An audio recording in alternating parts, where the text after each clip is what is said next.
Thanks for coming, everyone. We are excited to welcome Livia Straus from the Hudson Valley Center for Contemporary Art today as part of our Museum Madness series.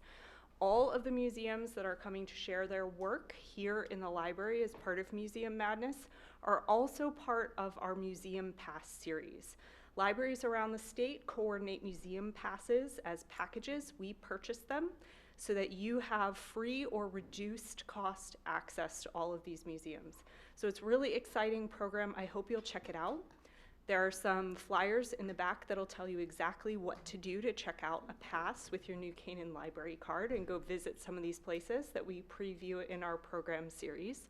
But today we're going to learn more about the HVCCA from Livia, and I'm very excited to introduce her. So let's please welcome her to the stage.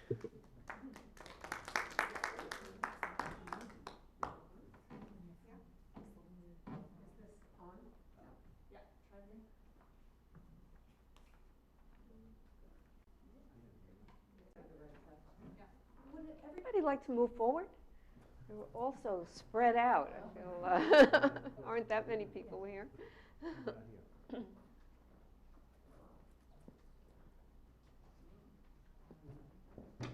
So, how many of you are art enthusiasts? Art enthusiasts. Oh, yeah. Contemporary art, you know, the world of contemporary art. We read about it in the newspapers a lot. This week, you know, is a big week in the art world. There's the Big Freeze Art Fair on, what is it, near Icon Stadium in Manhattan. It's one of the large art fairs in the world. It started in London and was brought to New York 2 years ago. There are 2 other art fairs going on, the Nada Art Fair and another art fair. And then this is also the week of the auctions. Do any of you listen to the news about the auctions? So there are 3 major contemporary art auction houses. They handle other art as well. There's Christie's, Sotheby's, and Phillips. And Christie's this week, I think, has broken $1 billion in art sales. So art has become a big commodity. I'll tell you a little bit about me so you get kind of the picture of a bit of the life of a collector as well as an educator. My husband and I were high school sweethearts, and as soon as we got married, we started collecting art. Can you all hear me? Okay. We started collecting art, collected art for some 40 years, and then were approached by a museum to do a tour of part of the collection. And being good collectors, as soon as the art left our house to go on tour, first we painted our house, which we hadn't been able to do. We're usually attracted to very large works of art, about 12 feet, 10 feet tall, and about 8 feet wide. That's kind of our standard size of collecting. And we painted the house and then, of course, started collecting more art. By the time the works came back to us, there was no place to hang them anymore. So we started this process of saying, okay, we've spent our lives collecting the art. Now, what can we do with it? Because contemporary art in many ways is very unique. It really opens an amazing dialogue within the world community. A lot of it is abstract, a lot of it is conceptual, a lot of it is based in a particular culture but follows common threads, common to all of us as human beings. So we started this process of thinking, well, we could really use this art to do installations and to open it to the public and to start education programs. And that was really the seeds of the concept of the HVCCA, the Hudson Valley Center for Contemporary Art. We knew that we wanted to site the art space in a location that was multicultural, that was multi-ethnic, that had a variation of religious disciplines in it. And we started searching for places not far from our home. We live in Chappaqua, which is also the home of the Clintons. And identified really 2 cities in Westchester County. One is Ossining, which is the home of Sing Sing Prison. And the other one was Peekskill. Both of them have the profile we wanted. Both of them were struggling communities economically. Cities had gone through a real depression with a lot of the industry on the water disappearing with the cleanup of the Hudson, and also struggling a lot with crime. Section 8 housing in the city, drugs in the city, and a more of an impoverished population economically. And we ended up siting the museum in the city of Peekskill. What's happened over the last 11 years, almost 12 years that the museum has been in existence, is that you see a rejuvenation of the city. I wouldn't even call it a rejuvenation, but the city really becoming aesthetically more pleasing, attracting more businesses, and having the unique profile of wanting to retain the struggling population by offering more jobs, making life more pleasant to live for the community.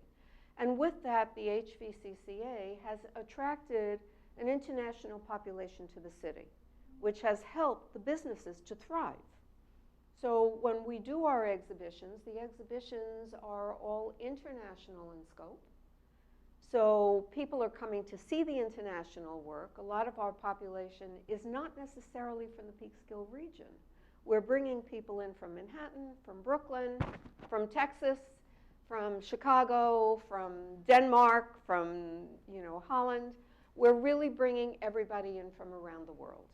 So one of the major thrusts of the HVCCA is to do these exhibitions that can be very challenging. The piece you have in front of you is called Undivided. It was part of an exhibition at the HVCCA called Figure It Out. Figurative sculpture drawn from around the world and presenting a view of what is going on environmentally.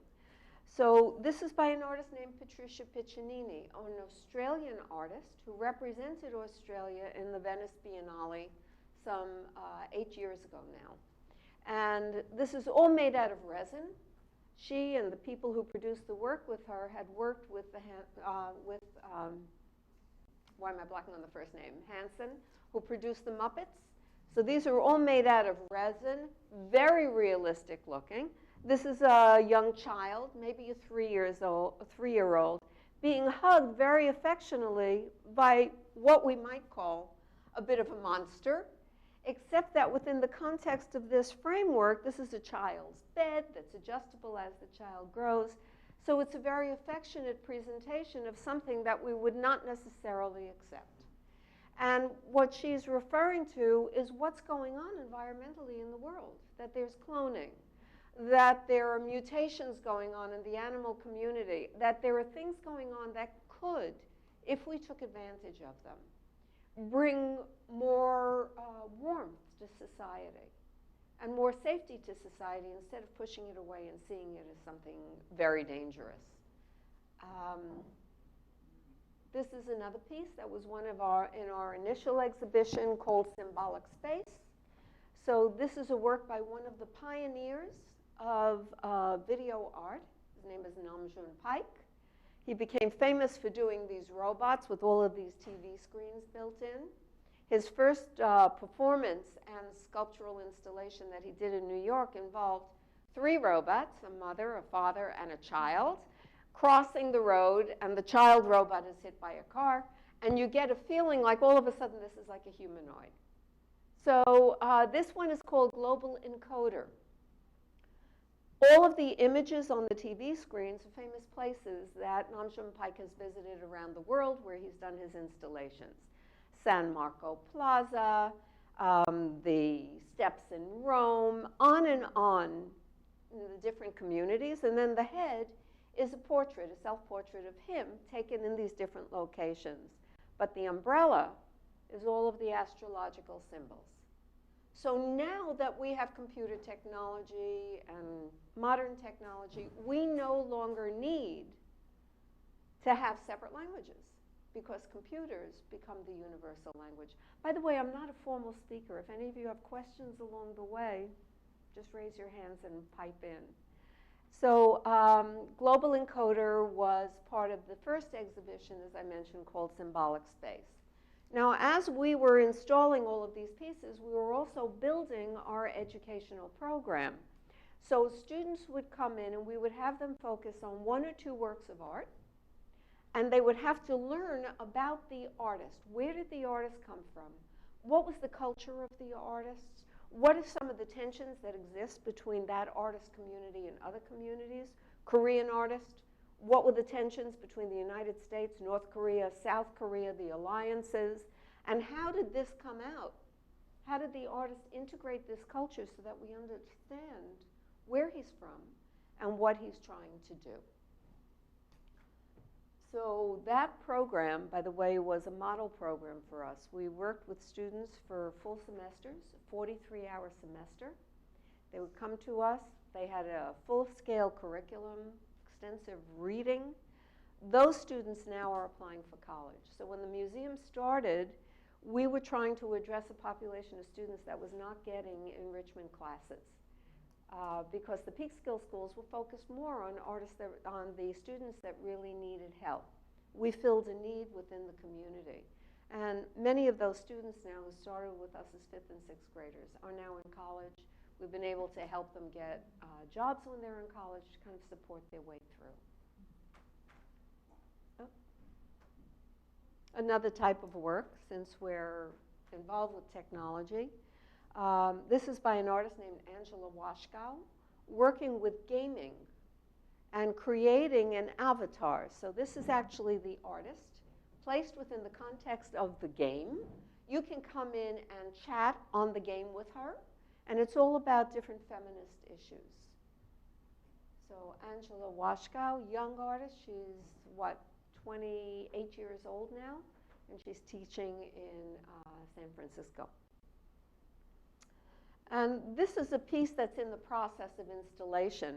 In 2009, the entire route up the Hudson River was celebrating the quadricentennial of the settlement of the Dutch along the Hudson River. As part of that celebration, HVCCA hosted all young artists out of the Netherlands. We were the only institution that did that. So this is Folkerto Young, working again with very political and philosophical issues. This is all styrofoam. He's building, when hopefully you come to visit the museum, you'll see an ice mountain out of styrofoam. And at the top of the mountain are these figures that look almost as if they're disintegrating. So this was all a reference to Hamburger Hill, one of the major catastrophes of the wars that we were involved in, where there was this fight to gain control of a piece of landscape that really had no value to anybody. And everybody died in that process. The piece is called Mount Maslow, referring to the stages of development. Once we have what we absolutely need, then human beings keep wanting more and more power, ultimately sometimes leading to their destruction.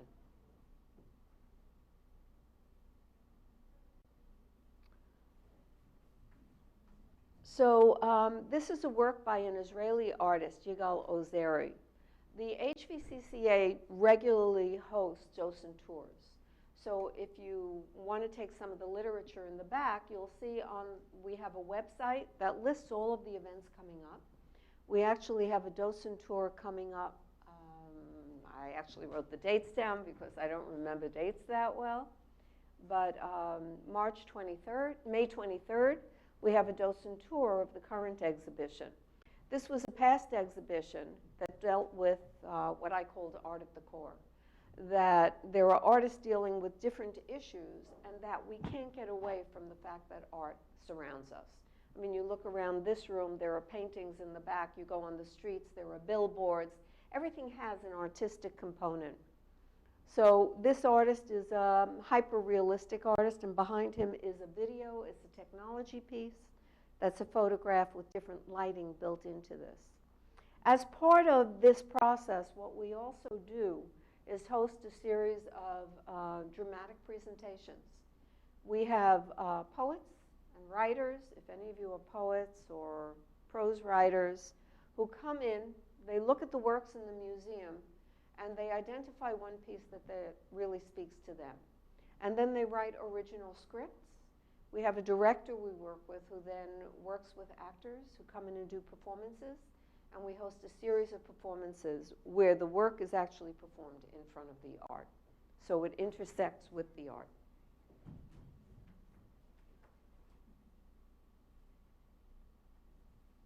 This is again a work by an Australian artist. So again, this use of very, very realistic materials that present a very realistic image. This is all poured resin. It's been sculpted by the artist, grandmother and child. Very much of a, you know, it's kind of a very touching presentation and very unexpected. There are two new pieces that we've put into the show by him because this one traveled then to another museum. It was in the show that's currently at the HVCCA, which opened on February 14th. That's called Love. So it opened on Valentine's Day, and it presents the very types of love that are manifested. Could be love of animals. Here, the love between a grandparent and an infant. Quite stunning. The new pieces are a man and a son, titled Pietà, also very potent, and then two babies, twins, looking at each other surrounded by frogs. It's quite a beautiful piece.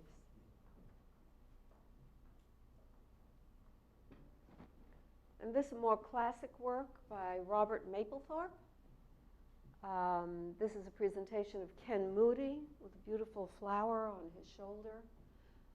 So love that is problematic, that is difficult or has been difficult in society, that is only being accepted now, this kind of homoerotic work, but the beauty of the presentation of this, you know, a very handsome gentleman, strong-looking gentleman with this beautiful touch, an aesthetic touch of a flower.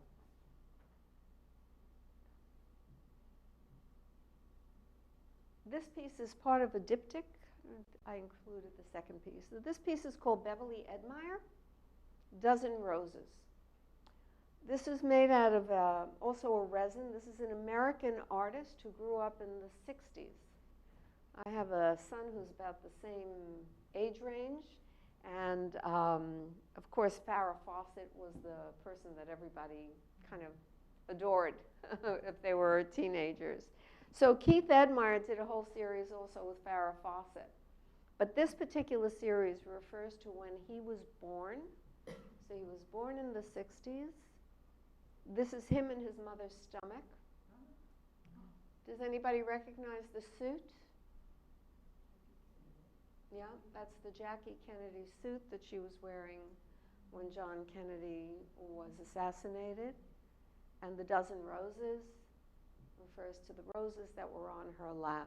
And when you look at them closely, you can see that the castings have these blood clots right in the middle of the roses. A very difficult piece, but quite beautiful. So referring to a whole era, imagine what you can do educationally with a group of students when you're presenting work like this. And this is the centerpiece of our new exhibition. So this is by famous artists, right? Anybody know who's this by? It's Robert Indiana, right? You go through New York, the big 9 on 57th Street, it's Robert Indiana. His trademark, these very colored, oversized letters. This one is an 8-foot piece. It welcomes you as you come into the museum. And Robert Indiana was an important pioneer in the world of word art. So the HVCCA right now has, for me, a very special program. We've been doing these mini semesters with pre-K students. This year, the school that we work with has added grades, so now it's pre-K through first grade. The students come in and they focus each time. They do 4 sessions with us. Each time they come in and they focus on 2 works of art that have some sort of relationality. So this last week, they focused on love and the use of words as an art form, and then started doing illuminated manuscripts, kind of decorating their own words, their own names, their own letters, and showing that the power of the word can also be integrated into a work of art. I shared with them kind of a funny experience that we had at the museum. We had some artists who did a proposal for the outside of the building. The outside of the building is very milquetoast. It's just a plain, square, commercial building made out of cinder block. It had been a small Home Depot. And the inside is a surprise because the ceilings go up 24 feet. So you come in and the inside is basically a square that, for us, highlights the art. It's not about the building. So all around the upper part of the museum, which a lot of people pass by because they think it's just a commercial building, this artist who works with his brother, so the group is called Skewville because the last name is DeVille. Adam DeVille and his brother designed this saying on the outside of the museum that says it's what's outside that counts. So we spoke to the children about, you know, what does the saying remind them of? And they all knew. They said it's what's inside. And then they came up with these other things. You don't judge a book by its cover. And they're little, really smart children. So I shared with them that when we installed that artwork on the museum, we had gotten a call from the city. Somebody had complained that they hadn't been able to get a license to put up a sign on their property. And look, the museum just put up a sign without even asking for permission. So we, of course, went to the city and we said, but it's not a sign. It's not, we're not selling anything. It's not advertising anything. It's a work of art. But we had to get into this whole dialogue because, amazingly, the whole concept of letters or words being a work of art is not so new.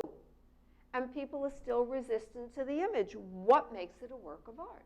It's a billboard. It's announcing what? It's announcing love. So it was a very interesting discussion with the children. It was a very interesting discussion with the city. We actually presented a 10-page thesis to share with them about the history of art that uses words. Any questions till now? Yeah? So with your dialogue with the city, then, did they change their position? Somewhat. Or yeah. Well, what happened is they were caught in a political situation because how are they going to explain it to this other gentleman? Yeah.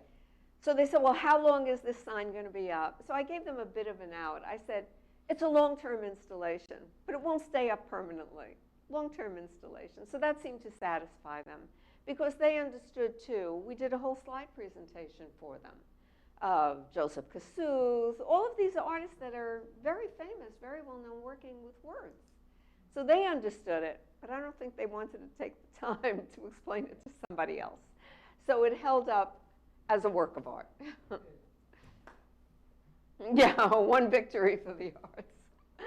Actually, the development of the museum in Peekskill has been very interesting because the first time that we did an arts festival, we do Peekskill Project, which is slated to open in September, the last weekend in September. And that's a festival. We have art in stores. We have art in public parks all over the city. Some of the sculptures in the public parks have now remained. So they're permanent on the waterfront in Peekskill because they were quite substantial and quite beautiful.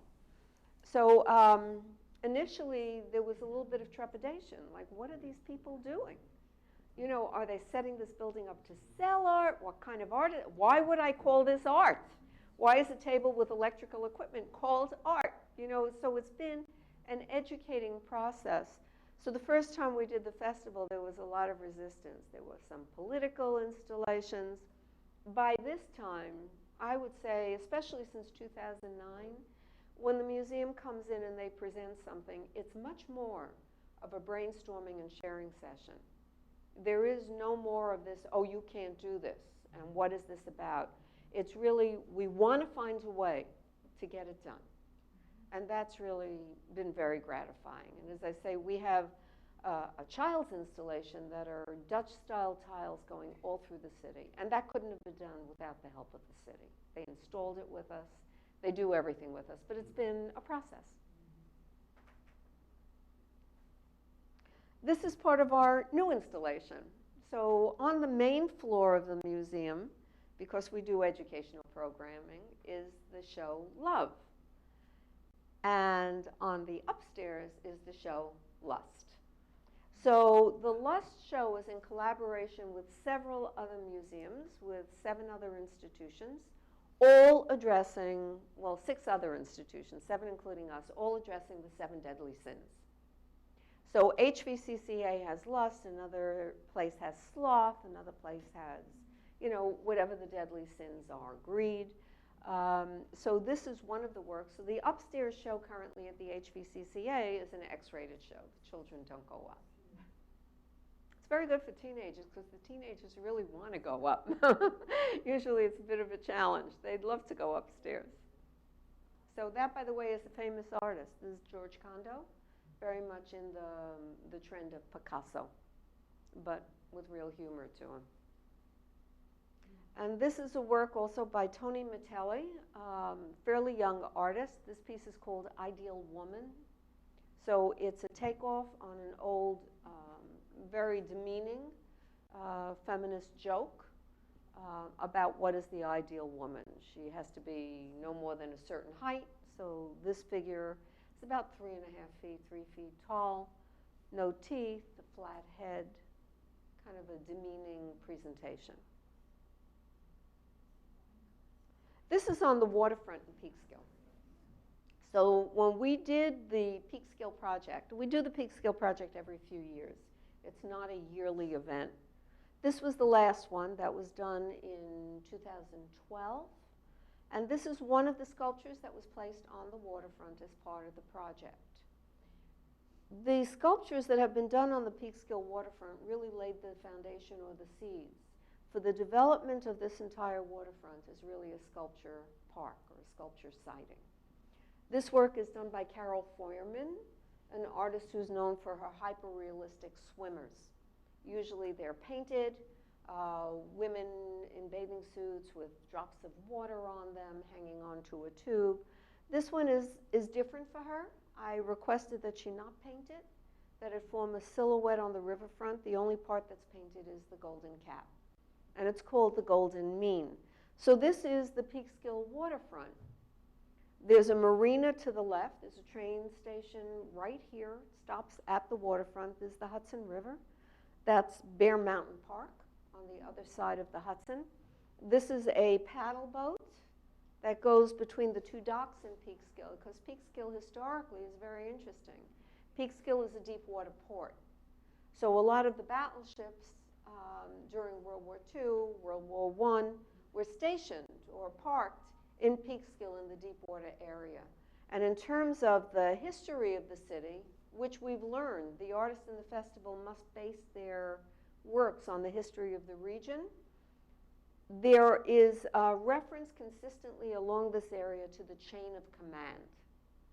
Anybody have any idea?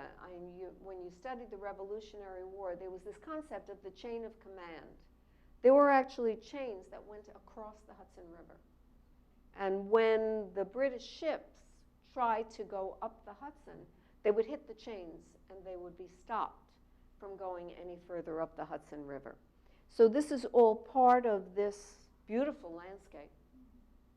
And this is one of the sculptures that now appears on the waterfront. It's become a real favorite. A lot of people come there, have their pictures taken, stand on their heads. And this is a work that was part of the installations as a result of the 2009 quadricentennial. This is a Dutch artist that has lived in the Hudson Valley for 20 years. I had seen this maquette and asked him to present it to our committee that was working on this festival, on these installations. This is Corten Steel. It's a full-size house measuring 12 by 12 feet high, and it's on a roll bar. So right behind it is an historic creek which was the unloading docks of the Dutch ships when they came to Peekskill. Peekskill historically is also known for being the place where The Wizard of Oz was written. And it also houses the remnants of the Yellow Brick Road, because the Yellow Brick Road was used as ballast on the Dutch ships. So they formed the foundation for a lot of the roads that go through Peekskill. So this is as if the house rolled off the boat and onto the shores of Peekskill. It's called time sharing in reference to or in respect for the concept that the Native Americans had no idea that you could sell land. The land was to be shared by everyone. The land belonged to God or to the powers. And this is a map that you get when you come to the museum that highlights the sculpture trail going through Peekskill. So now there are really a substantial number of pieces on the waterfront, as well as 4 major works that were just added to the waterfront this year as part of a federal grant. So you can go all through the streets of Peekskill. Peekskill has become also the base of a lot of organic restaurants, farmers markets like you have here, and it's become a haven for jazz. So a very musical town. And this was my co-director when we were doing the quadricentennial celebration. And they're actually sitting on one of the benches that were produced by over 2,000 children. So the tops of the benches, each tile was done by a child, referring to a different period of history or a different item of that period that they related to, that they felt connected with. They were all done in the Dutch style. The children have all signed them. And now when they come to the city of Peekskill, there are 16 of these benches. There are murals. They can visit the work that they produced. This is a painting that's in the current exhibition by John Newsom. Sorry, it's a bit pixelated. We had a disaster with our computer and we lost all of our images, so I've been trying to re-download images. But this is a piece called Love Flies In. And these are all birds on different branches, beautifully done. This is a work that we had that was part of our educational programming. And it was interesting because when we had adults coming in, they said, boy, when we were in high school, we remember a project like this. This is a project that started off as a project referring to the Holocaust. It began on the outskirts of Chicago. A teacher came up with the idea of having the children collect soda tabs and seeing what it was like if they tried to collect 6 million soda tabs. How many boxes would that fill? What would be the enormity? And if you transfer that to the concept of 6 million people, what does that look like in terms of destruction? Now the artist, Jeffrey Schreier, has expanded the project. I think right now he's up to like 30,000 of these tabs referring to genocides over the course of the generation just since World War II. And of course, this formed the basis of a lot of educational programming for us.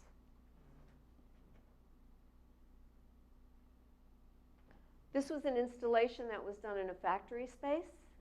HVCCA tries to draw attention also to abandoned places in Peekskill.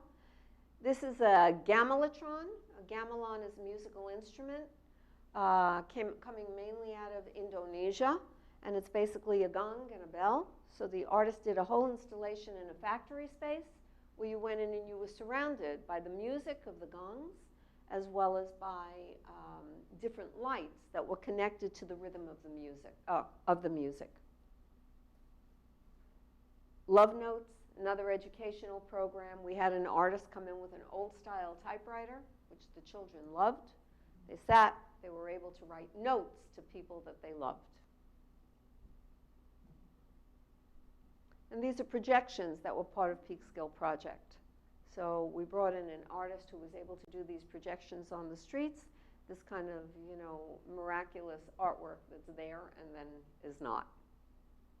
And this was also Peekskill Project. This artist, Andrea Bianconi, designed these costumes for the cyclists to wear, these black leotards. And this is a gridding of the landscape. So basically what you're looking is a painting of the landscape that the bike is passing through. And he had the cyclists going all around in the city of Peekskill.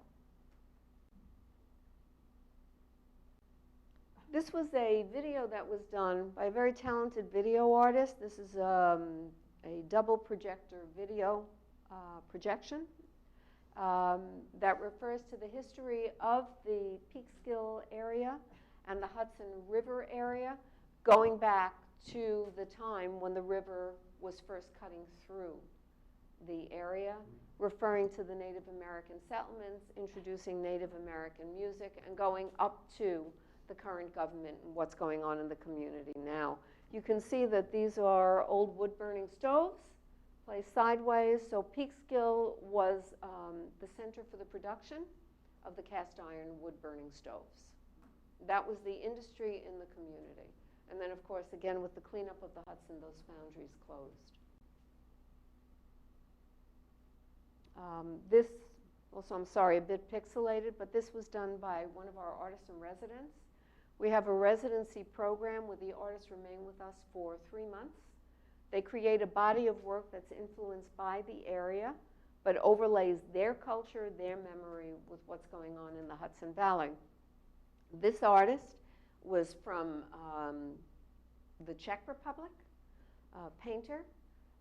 That same year, we were working with artists from Eastern Europe. We had one artist from Cluj, Romania, and another artist from Croatia, from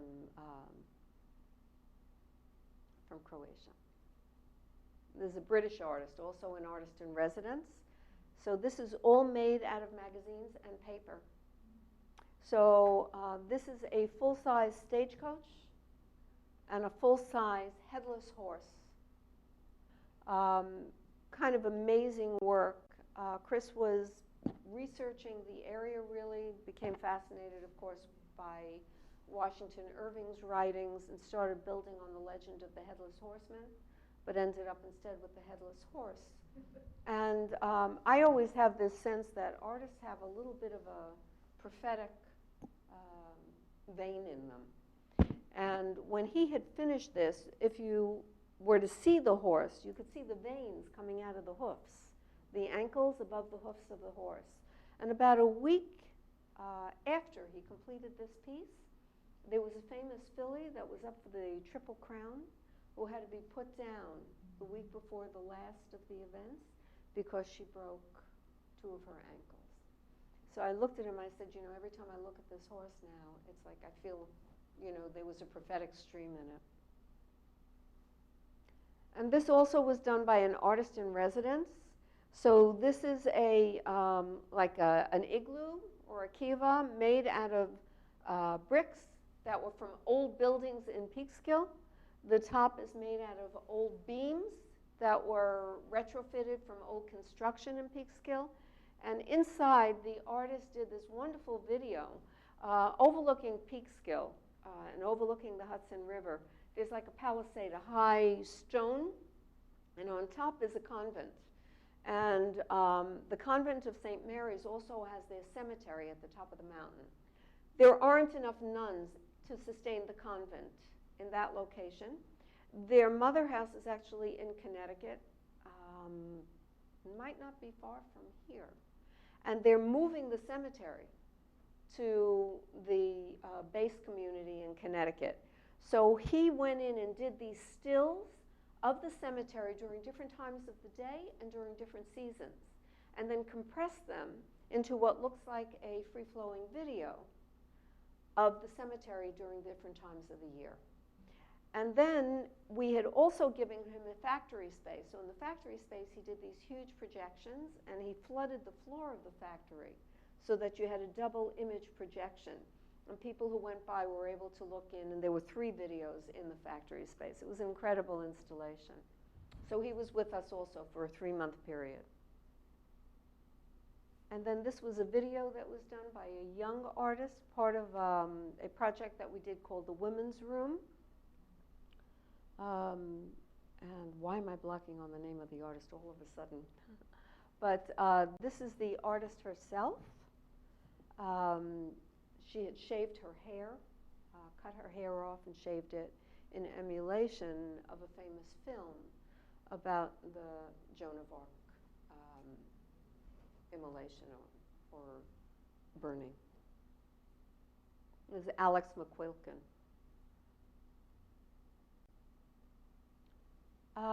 Along with what we offer in educational programs to younger children, we also have what we've named the Artist Club. Once a month, artists gather. 2 artists usually bring in a sample of their work, and they're critiqued by the rest of the arts community.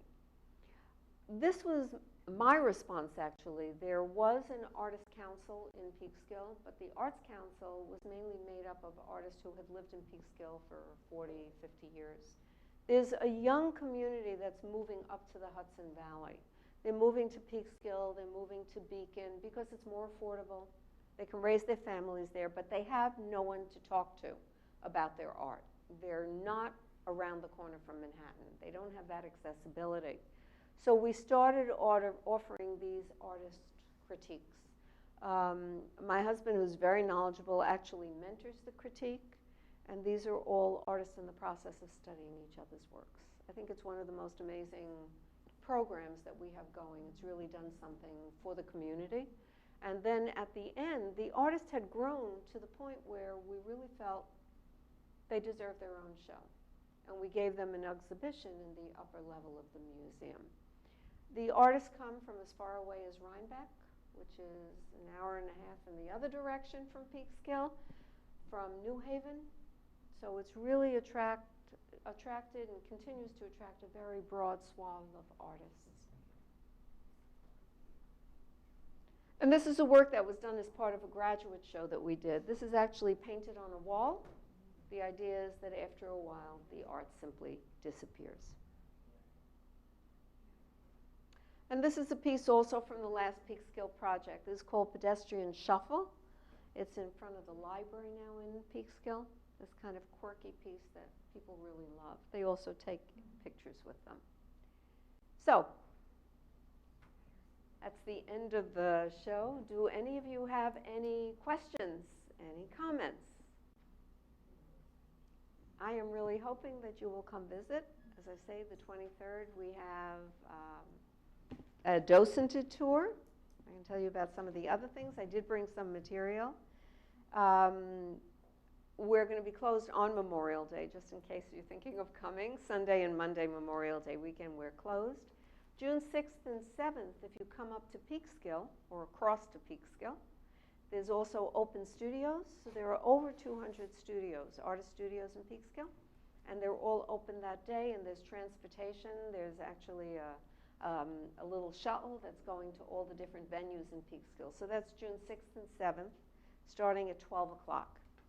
And then July 26th, we close the Lust show. So if any of you are artists, we're going to have a live model, a nude model. You'll be able to do drawings of the model in the Lust show, and there's also a wine pairing, a wine tasting and a wine pairing that day. So that's on July 26th, and we'll have that. I think we start that program at 3, but you check the website and you'll be able to see more about it.